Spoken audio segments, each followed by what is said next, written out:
This week is National School Psychology Week, and with that in mind, it's important to highlight the work that school psychologists do to help students. School psychologists have become a pillar of many schools across the country, and I stopped by Rhinelander High School to talk with their psychologist about what the job is like in this day and age and the large role that social media plays in the mental health of today's kids. I certainly feel like social media has a strong impact on our youth.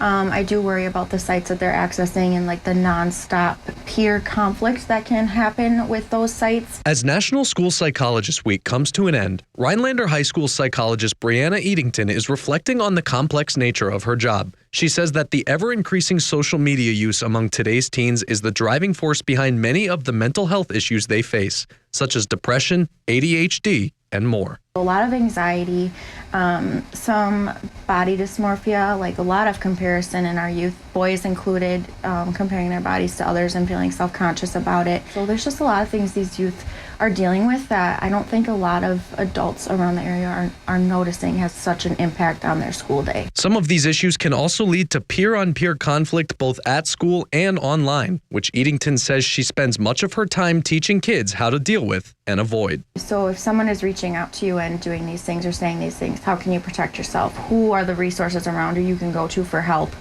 And then essentially, like, let's stop them. Let's block this. Let's put this phone down. You know, like a lot of education around what can you do to protect yourself, because I don't see this going away, unfortunately. And although she works by the title of school psychologist, Eadington wants folks to know that she is not a doctor or a therapist. Her work does, however, involve some of the same practices. We do meet with them and talk about coping skills and teach them a lot about different things that they could do within their school day. But it's not like I'm a medical provider who's able to give those things. It's all about access to education and how can I support them at school.